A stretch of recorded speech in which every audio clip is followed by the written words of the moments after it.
Welcome to the Amanda Effect, where I thrive to inspire, encourage, and uplift you through life's journey. I'm here to help educate you on self-improvement in life's different categories, including family, careers, relationships, mental health, and so much more. So let's get started because I'm excited for you to feel the Amanda Effect. Welcome to the Amanda Effect. I don't know why I was looking down, but I should be looking at my camera. I am your host, Amanda Dukes, and my lovely co-host, Topher. Hey guys. I really enjoy saying your name like that, by the way. I don't know why I always do this. I feel like I'm like directing traffic or something, and I ain't never done such a thing. Or like, I don't know. It was weird. But I do that. I'm glad you wouldn't be good at it if you did, because I don't think you should direct traffic like this. But, that's just me personally. I mean, I was, what was that called? The safety patrol captain. So I would know a little thing or two about it. Just a little bit. I was 5th grade. That was a long time ago. Touche. Right. Thank you. So we have a rather different topic. I don't think we really touched on this a lot on this show, but I'm super excited because I definitely feel like this is another conversation that people have that they don't really bring to the light. And if you have it on social media, you get attacked. So this is a safe zone. We're in a safe space. Yes. We are going to have this conversation. And because this conversation spreads, wide and far, we definitely have another guest. I know I brought y'all 3 guests in a row. What am I doing? I thought I brought Topher on because I needed somebody to talk to. Now everybody wants to come on here. It's crazy. Oh, no. It's just the topics. It is the topics, but it's important because it's important for me to give you guys that full round perspective of a topic, and you need multiple perspectives for that. And I think we're in agreement a lot on this topic, me and Topher, but our guest that we have, I think he brings a better way of explaining it, maybe a more gentle way. I think me and Topher are pretty cutthroat. But I don't know. He is sometimes depending on the direction of it. Oh, okay. Well, buckle up then. Let's see what happens. So the topic today is love God, love people. In a nutshell, we're going to kind of break apart some of the hypocrisies that we feel that, Christians in the church have when it comes to the world and the teachings of the Bibles. Now, stop, because I know some of my listeners are going to be like, oh, Amanda, don't get all religious. We're not doing religion. We're talking about little spiritual things that we dealt with. You guys cannot tell me that you have not seen a post or something where somebody's talking about God and, oh, that's not what God wants. We're supposed to do the right thing by Christianity, and y'all have not commented or said something. We've all had these conversations, whether you follow God, you believe in the Bible, or anything like that, you get involved in these conversations. So sit down, buckle up, and listen to us talk. You might get a different perspective on it, or at least you can add some extra bullets to the chamber if you're making an argument. Fair? All right. So without further ado, I'm going to introduce our guest, Nathan. Hello, and welcome. Hello. So are you excited to be here with us? I am excited to be here with you. And just as a warning, I don't get labeled as fluffy very often. So I tend to be abrasive at times as well, or a little outspoken. So I think we'll be good. That is perfectly fine. I'm for it. I've tried to master the art of softly saying things. It's not that I don't handle it with care, but I don't know how to say it straightforward. Like, I don't know how to say it in a roundabout way and you still understand it. So you're just going to get it straight. And some people find that offensive, but I think it's refreshing. And I think it's something that as a society, we don't do well. And I think in order to overcome some of these things, we need to start being more direct and having more honest and open conversations. So I for one appreciate it. So that's why we're here, and we're going to give them a good dose of that. We're going to be the example of how to be straightforward and have a decent conversation without an argument. How about that? We're examples. Who would have thought? No. All right. So first of all, Nathan, tell us a little bit about yourself, just, quick mini bio on you, and then how you came about to bringing us this topic, because we made a post, and this is a topic that you actually brought to us, because I know it's near and dear to your heart. As you guys see, he actually has on the shirt that says, love God, love people. So why don't you tell us about that? Yeah. So again, my name's Nathan Weisel. I grew up in Canton. I went to Canton McKinley High School, graduated 2007. Married my high school sweetheart, Molly, and we've been married for, it'll be 10 years in July. You had to So think about that. You better not get in trouble, buddy. I did. You need me to edit that part out? Should I edit that part out? Are we good? Her birthday, my son's birthday are in. It's all so close, so I have to sometimes take a second. So I went to school in Columbus at Capital University. I'm a nurse full time. I work up in Akron at Select Specialty Hospital. I have two beautiful children, a 4-year-old Isaac and a 1-year-old Maggie. So that's kind of a little bit of my background. I grew up in Canton. We attended Canton First Friends for a long time. That's kind of the church I grew up in, and we're back there now, and that's where we're attending. But the love God, love people thing has just kind of come out of the last couple of years as I have kind of shifted my thinking in a lot of things, especially on some things I grew up learning and being taught and not realizing that I was being taught.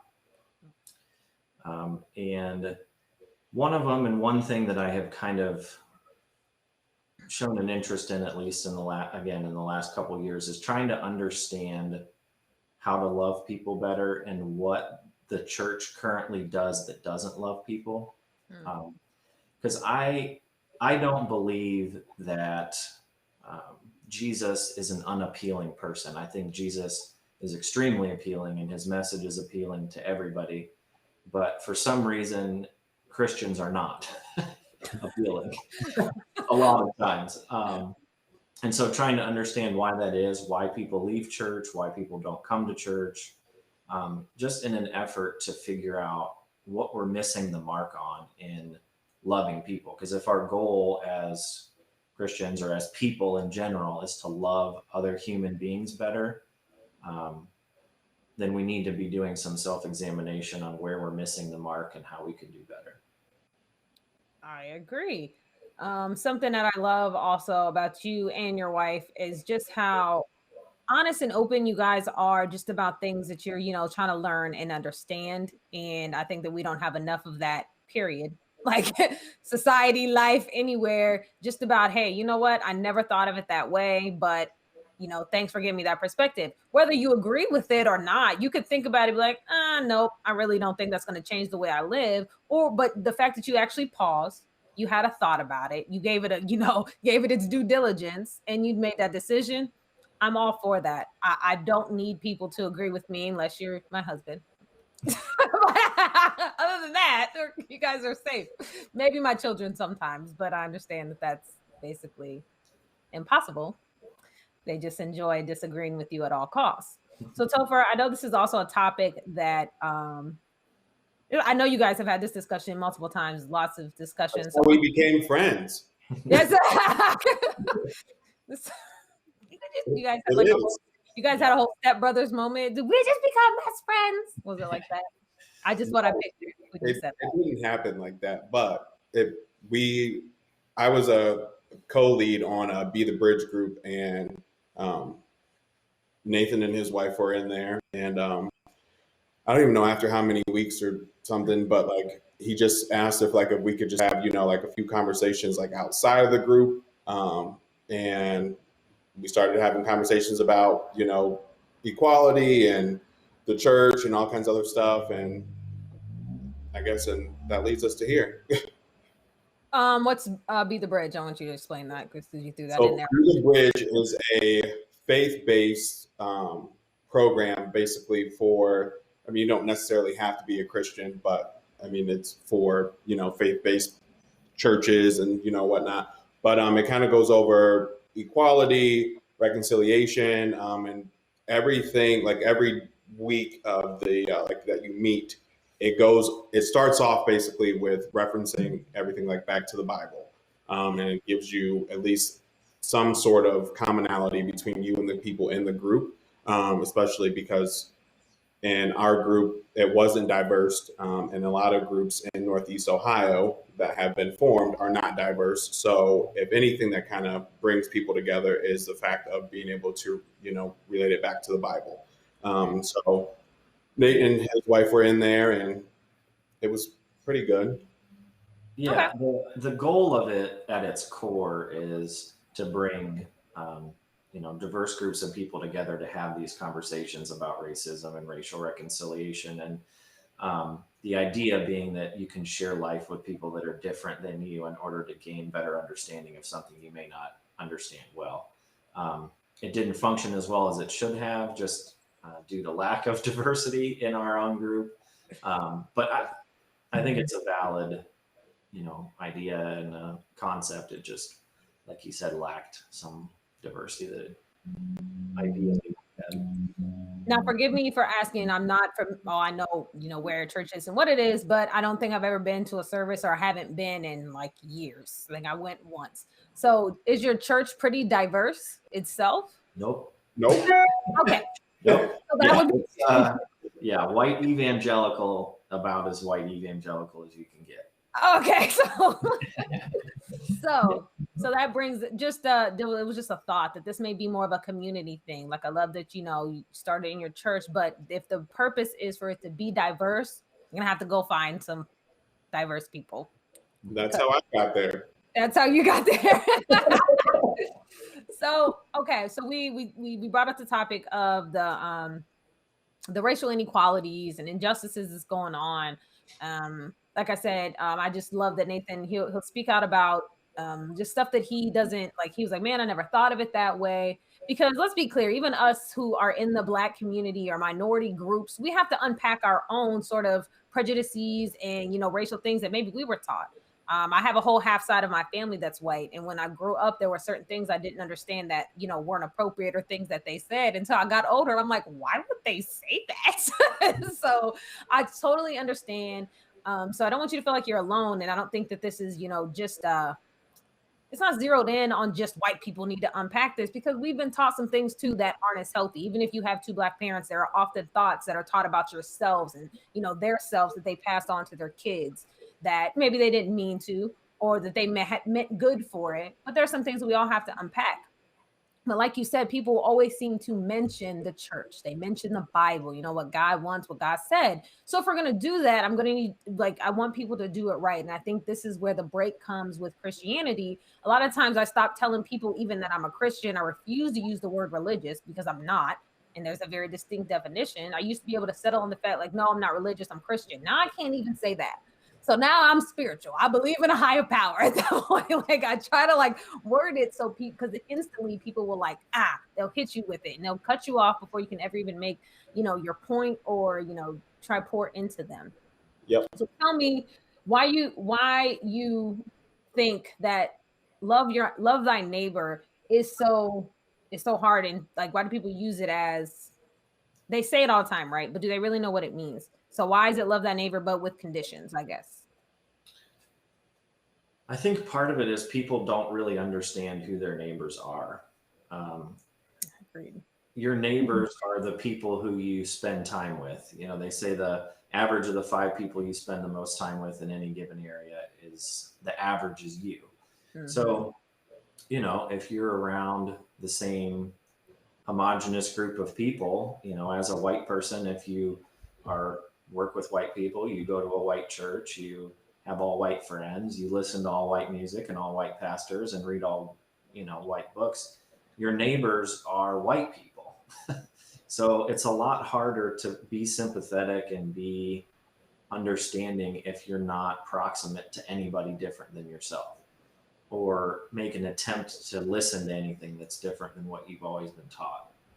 So I think that's just a huge part of it. I don't think a lot of people, myself included, for a long time, I'm not excluding myself from any of these points and considerations, but I'm trying to change that, because I've seen that that's an issue, and that it causes a lack of empathy when you're not listening to anybody other than who you've always listened to your entire life. So I think that's just a big, big part of it. If you've swam in the same ocean for your whole life, it's hard to realize, that there's many other ways to do things because we were taught that you do it this way and you have to say this and don't do that. And, you know, but you could go and learn from other people and it's not that way. So I think another thing with the church, especially like churches like mine or Nate's, are that our churches in general, sometimes, especially like the way that they've always done things, like loving thy neighbor outside of their congregation is by doing missions. So like, going to Haiti and things like that, like that's a neighbor that they categorize.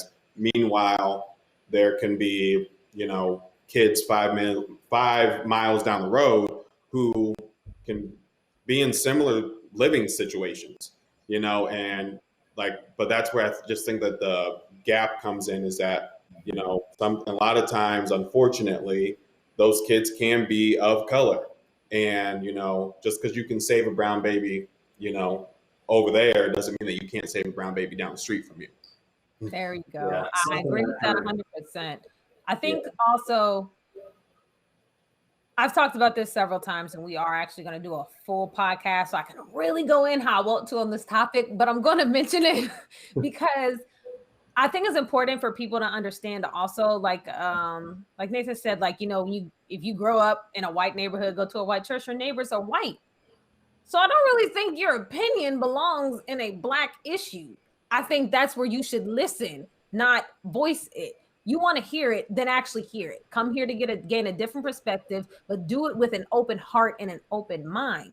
But your opinion is slanted because you only see one side. Of course, that's the way you feel. Of course, the way you see it, because that's what you were taught. Not saying that, oh, you should feel bad about that. I'm just saying your opinion does not belong here. Whoever said that you were entitled to your opinion, I hate you. Because yes, you're entitled to have one, but you are not entitled to place your opinion in every single situation. Like I've made the reference before, just because, okay, so I'm not a farmer. I've never farmed. I'm barely keeping my dang on succulent alive. Okay. So I don't know anything about growing or cropping or anything like that. So why would I have anything to say about what a farmer does, how much a farmer makes, where they should be allowed to do things, how much their land should be, how much they should pay? I don't. I have no expertise in it. I've never experienced it. I can't even imagine it. So my opinion does not belong there. I don't know why I came up with farmer. It just was the first thing that popped in my mind that I didn't do. So, but I think that people also need to understand that. And they take such offense to that when I used to dismiss people in conversations, and I'd be like, you're living in Louisville. Why are you talking about what we're doing in Canton? That's completely different. Like, I need you to stay there for a minute. Like, of course, like you have that opinion. I understand that. So stop stating it because it doesn't hold water here. Like it bothers me when people do that. And I think church seems to be one of those things too. People who don't go to church, they often insert their opinion in about church. Like, cool, you've never been there, or you've been once and haven't been back in 20 years. And so you don't know what's going on or what they're saying and things like that. But like you said, Nathan, Christians don't really make it 100% easy for us to fight that battle either.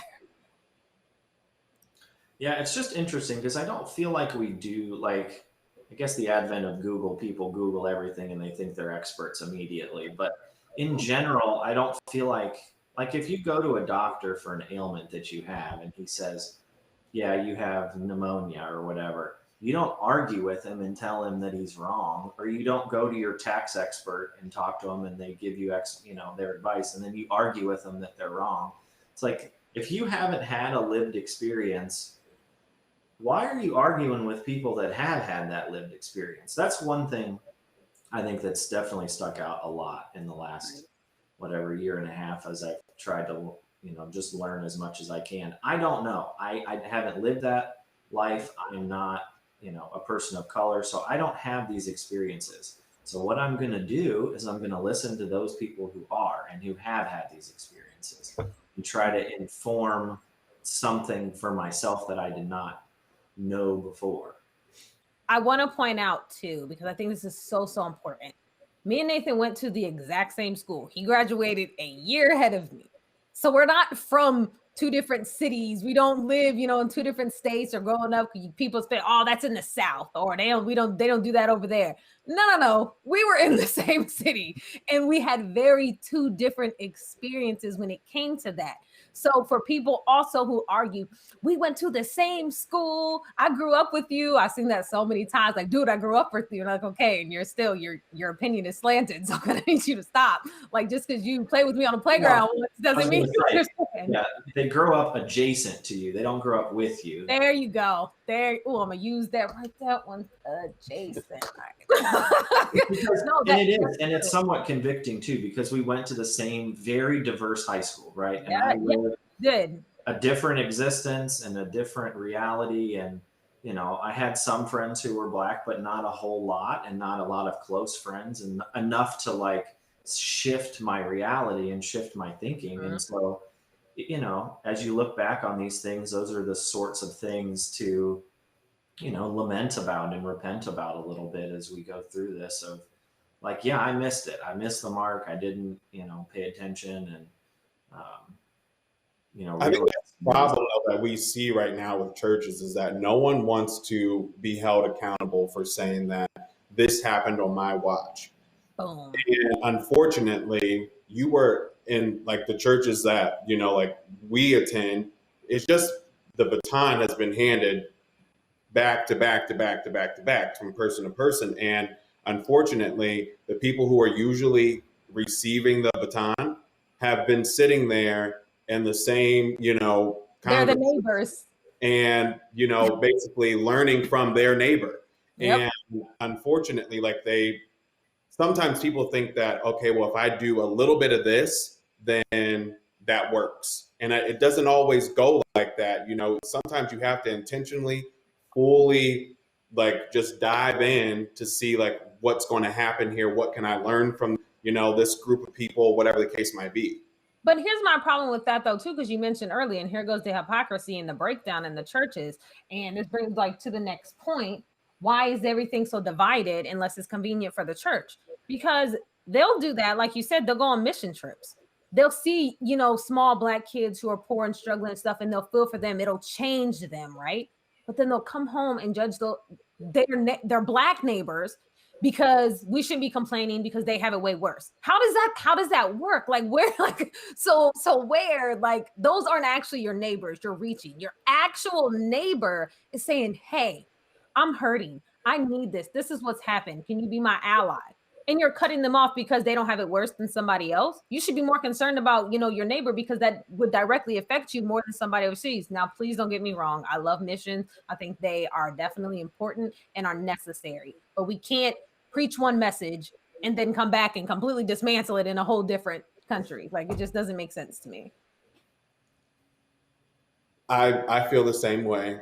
And I don't know. I guess I just don't get it to where, like, even when we see that, people go outside of America to adopt children. Mm-hmm. And there's so many kids here within America who need a good family. So why would you spend thousands and thousands of dollars to adopt a kid outside of your own neighborhood, your own home? And it doesn't add up. But I also think that people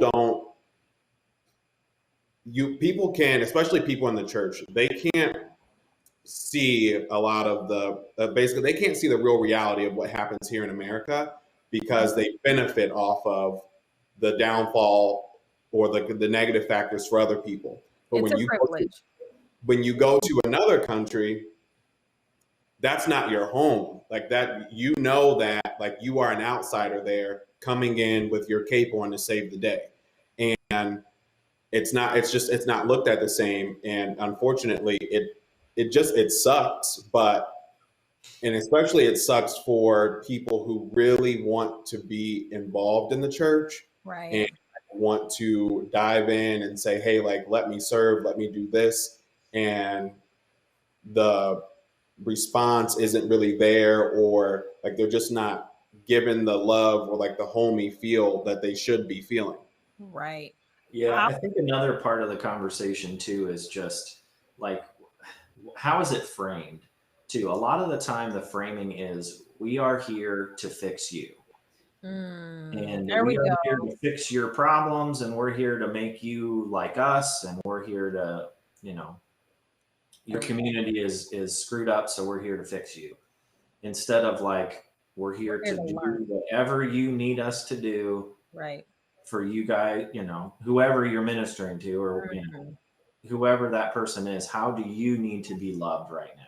And we don't enter into that space with that mindset. It's like, we're here to fix, we want you to sing our songs and to read the way we do and talk the way we do and wear the same clothes the way we do. And it's, so a lot of it is that too. Like, we're not really, so another thing I've learned that I think is a really good phrase is, in the church or just in general, we're seeking oneness. We're not seeking sameness. The goal is not to be the same. Yes. We want everybody to be the same. That would be awful. But to be one and to be united and to be on the same page and sharing life together is the goal. I don't want anybody to be like me. Like, the world can only handle one of me. Like, I was going to say, no, like, I really don't think they need two of me walking around. So, but I think, no, that's I love that. We're seeking oneness, not sameness. That's very different. I think that's important because we walk around saying, love your neighbor, love unconditionally. But at the same time, we're tearing the same people down that we're telling them that we want to fix, but we're tearing them down at the same time, so that it never works in the same manner. I wanted to go back a little bit to the divided part because I do want to make this point. Slightly political, but people are constantly, especially in this last election, we were talking about what's right, religiously, and why they chose the candidates that they chose because it lined up with a lot of their beliefs. But at the same time, people are, screaming separation of church and state and things like that. So where is the actual line of separating the church and the state, and how does it even a matter equate to what they teach you biblically? It doesn't. Jesus was not a Republican and he was not a nationalist. So unfortunately, a lot of large churches are, truthfully, it doesn't really even matter if they're white or black, but politics do basically take up a nice piece of that. And because a lot of people, everything is emotional based. So if you can hit somebody and tap into their emotions on what you know is a trigger, then you're going to be able to pull them to your side. That's abuse. I don't even know who I said this to a few weeks ago. And I said, like, Americans are really like trapped in a domestic violence shelter. Oh, for sure. That point has been made a couple of times. Like, we are domestic violence victims, just, used to PTSD, and we now think it's just normal. Yeah. But it just doesn't make any sense to where, like, even when we saw, like, what happened at the Capitol, and, like, they were carrying around like these large crosses and, like these signs about Jesus. And it's like, what in your right mind makes you think that Jesus is only there to help save you and those like you? It just doesn't make any sense. But one thing I would really encourage people to like watch or read is Color of Compromise, because it really does give you a real breakdown of the white church. And a lot of people anymore attend more white churches than they do churches where, like, basically they might have someone of color up there frequently. And it's just, it just lets you in on the history and say, like, okay, like, if I'm going to continue to attend here, I need to know that this envelope can be, like, we can push this. We can try to challenge you. We can try to change this, because at the end of the day, like, if your circle of influence has never been anything other than people who look like you, think like you, talk like you, and dress like you, you're going to continue to say the same message. You might have a few different ways of saying it, but you're just going to continue to do that. And one thing I heard last year that was like, that's really just stuck with me is a lot of churches and a lot of pastors or people, within the church are sharing the right scripture, but the wrong verses. Explain. And yeah, so like what she meant by that is we all have the same Bible, like whether it's and like that's basically, that's your word, that's your scripture, but we're taking pieces and parts of verses out to say that this is okay, this isn't okay, and everything has a string attached to it, unfortunately. And so, am I really welcome here because I'm this way, or am I a welcome here today, but trying to be turned into something else to be really accepted? And like it has stuck with me because it makes you think that, like, is that really how churches are? Is that maybe not everyone in the church? And because obviously, like, I wouldn't think the way that I think, and like Nate and his wife, they wouldn't think that the way that they think. Right. But from leadership, what is it that you really feel in your heart that you feel like you're sharing and giving, basically this word to people who that are listening to you? That you're making an impact. That your words are being effective, and they're going to trust what you say because you are their pastor, you are their leader, and it's pretty wild. It is. Yeah, I think anytime that you equate Christianity with anything else, like Christianity equals Republican, Christianity equals Democrat, whatever, if it's anything after the equals, that's a problem. Like, Agreed. that's not the goal, and that should never be the thing. If 81% of white evangelicals vote Republican, then I think Christianity has become too married to one political party. Separation of church and state, I think, is used a lot to say, like, Christians, I don't want to hear you talk about anything.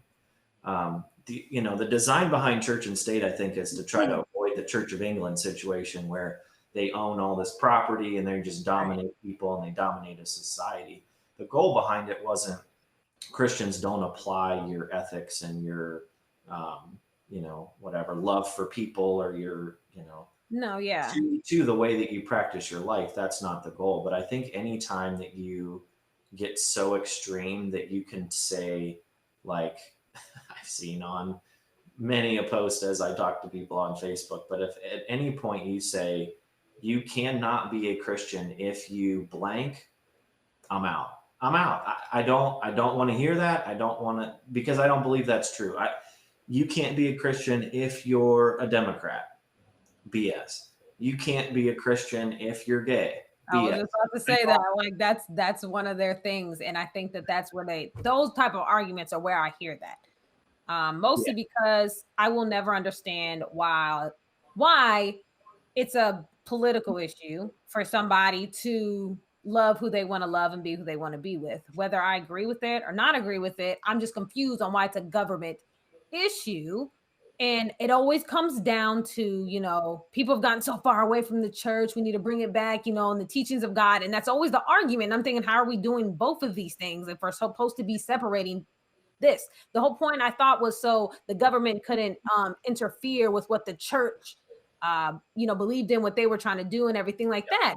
Yet the church is trying to interfere in what the government is doing. So again, with the hypocrisy and the things that really don't make sense, you guys keep trying to divide it, when the whole thing is unity. And we just use a big dose of mind our own business. Like, yes, we are supposed to talk and spread the good news. We are supposed to tell people how wonderful the Lord is, give him his praise. Absolutely.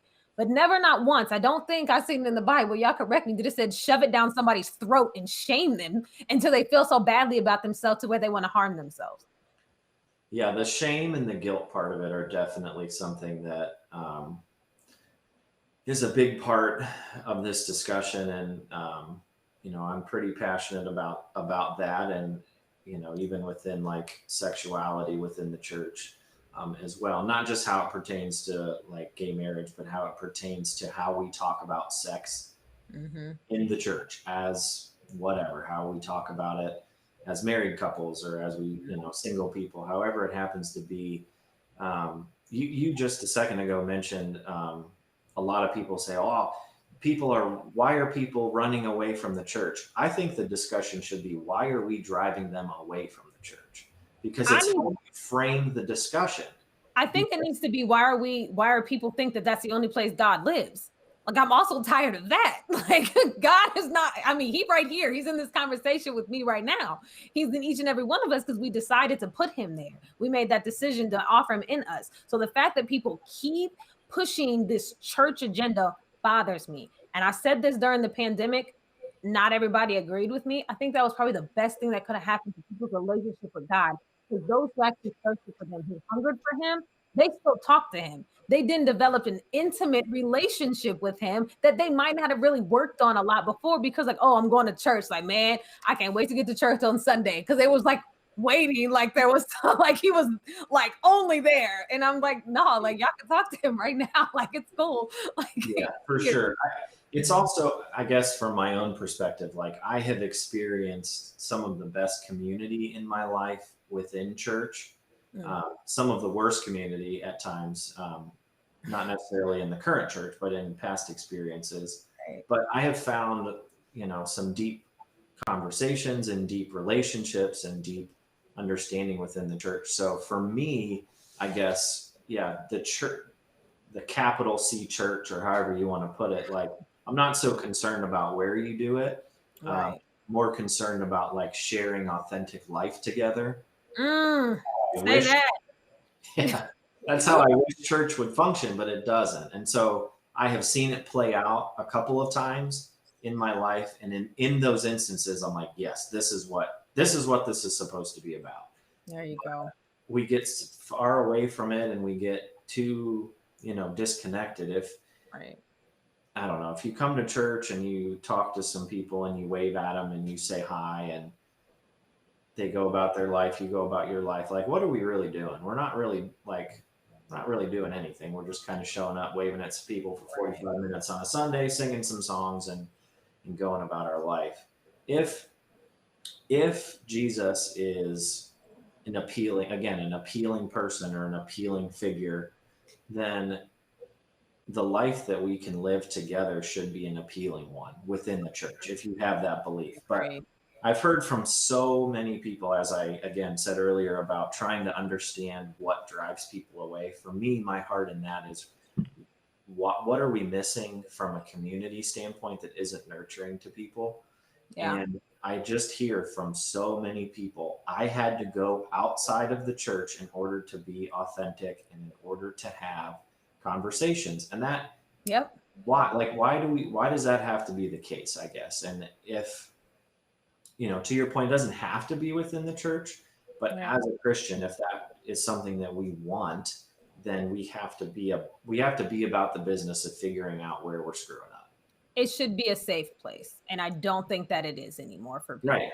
To the guilt and to the shame, because we say like, come as you are. But once you get here, we're going to nitpick pretty much everything about you until the point where like you're gone. Exactly. Yeah. Exactly. Because clearly they came there because they needed something. Like you said, it shouldn't be, how can we fix you? It could be, how can we love you? Because God is love. That's what they say, right? Yeah. Like, that's what. Yes, that is true. But so like Robert Madu, he has been saying, I love him. Sorry, go ahead.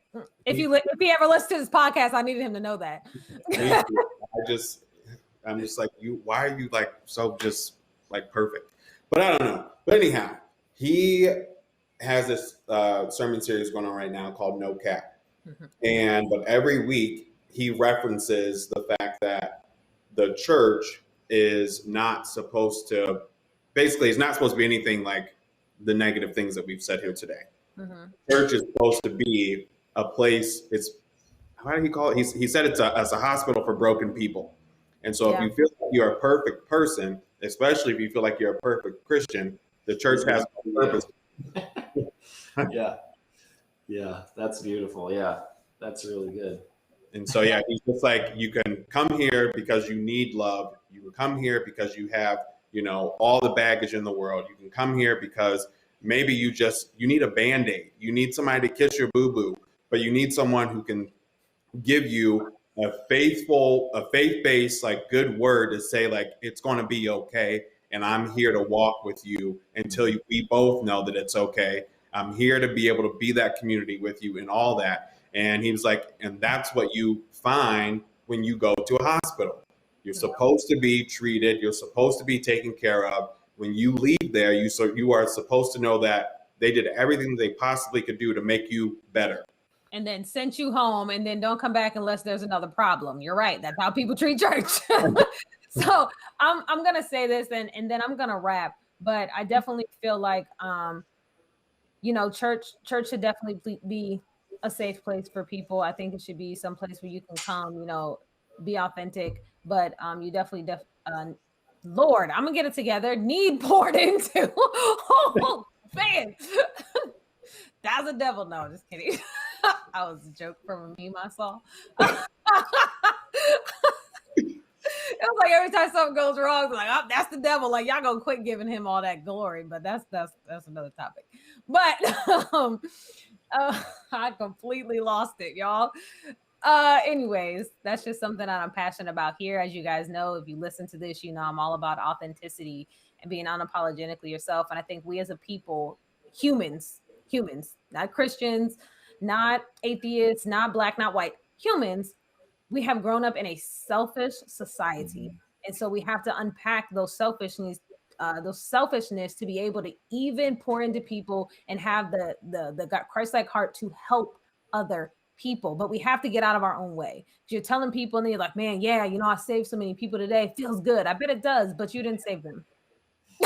Okay, you didn't do that. God did that. So I think that unpacking that, because you have people pouring into people who they're pouring from a poisonous cup, and that's not going to work. So you're constantly, it's just this vicious cycle. And I agree, just like I've said with racism, I don't think that it's done intentionally majority of the time. But that doesn't mean this ain't a problem that you don't have to fix. There's people who abused when they were younger, so they abuse other people. That don't mean they don't need to fix that just because they were abused when they're younger. They have to get that taken care of. So they can't just go around hurting people because they were hurt. So I just want to leave there with that message. But I want you, Nathan, to give people the information about Bridge the Gap, if it's something that they can join or even contact you about or anything like that.